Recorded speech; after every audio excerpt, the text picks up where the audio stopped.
Knight's special remote witness preparation podcast series focuses on methods you can use to help your witnesses better prepare to appear in a remote environment. Today's episode features litigation attorney Dan Small discussing specific guidance and tips for preparing your client for a trial or a hearing in a remote environment. In this fourth episode of our mini-series of podcasts on remote witnesses, let's take a look at the witness issues in a remote trial or hearing. I'll use the word trial generically for any such process.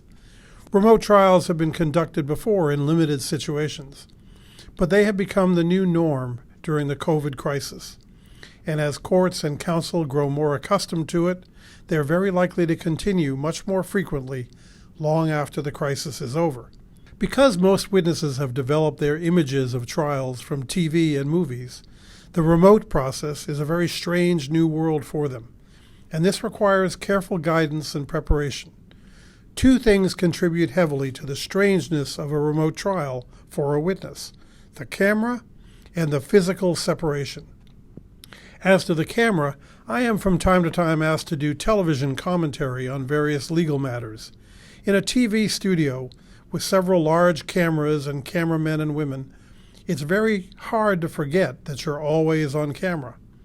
But when a remote witness is speaking into their computer or cell phone, often the camera is almost invisible. It's easy to forget that it's there. And yet that tiny camera is, in many ways, the most important part of the process. Witnesses have to be prepared to focus on it intently, to never forget that it's there, and to speak and act as they, and you as their counsel, would want to see themselves on videotape. The physical separation can create a very odd and deceptive environment. The witness may be at home, try to avoid that if you can, at their office, at your office, or in some other neutral location. There is no immediate presence of their counsel, opposing counsel, or the fact finder to keep their attention. That can lead them to be much more casual and relaxed than is appropriate in a trial situation. First, prepare them, and yourself, on how to dress. They may like to hang around their house in their PJs, but not in a trial. Both counsel and witness should dress as if they were in a live courtroom. The formality of the situation, the respect for the process, and the need to focus requires it. Second, prepare them and yourself for controlling the audience.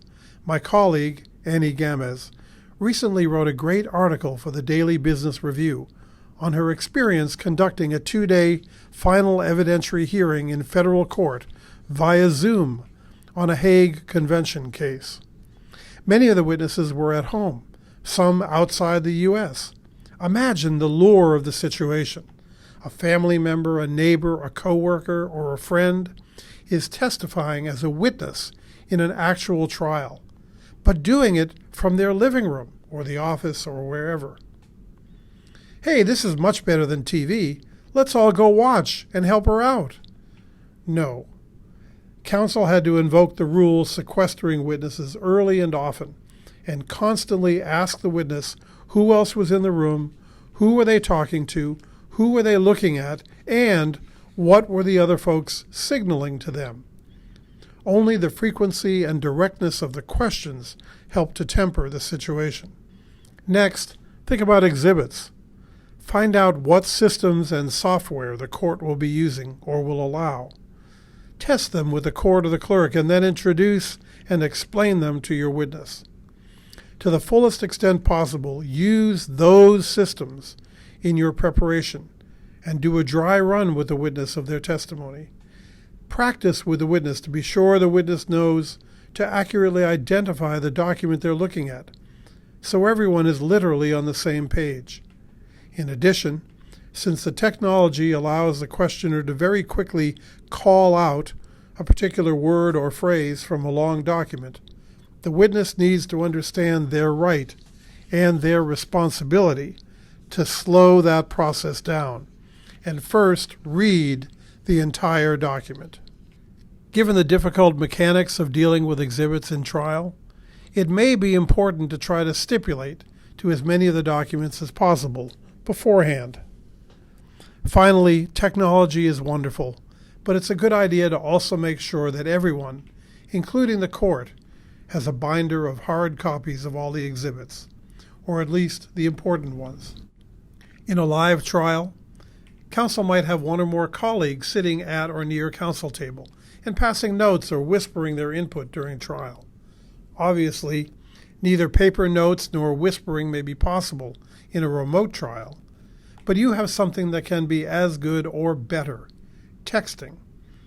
Obviously, you generally cannot or should not use your phone to text in a live courtroom, but in a remote trial, you should set up a texting group and agree on internal texting protocols, including, by the way, less is more, so that you can communicate effectively in real time during testimony.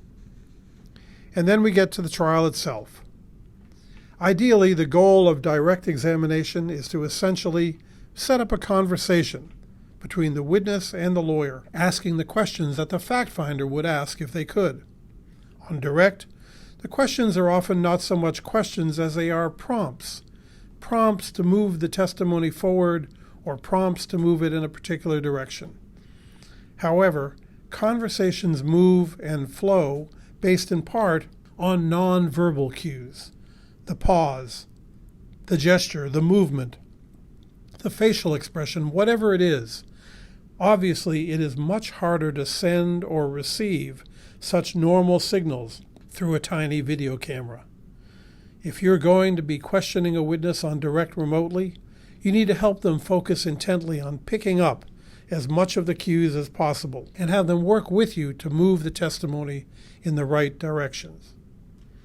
On cross-examination, of course, everything changes. The nonverbal cues become less important than the precise words of the question and the answer. Prepare the witness to avoid being distracted by anything they see on the screen, and have them focus solely on the process.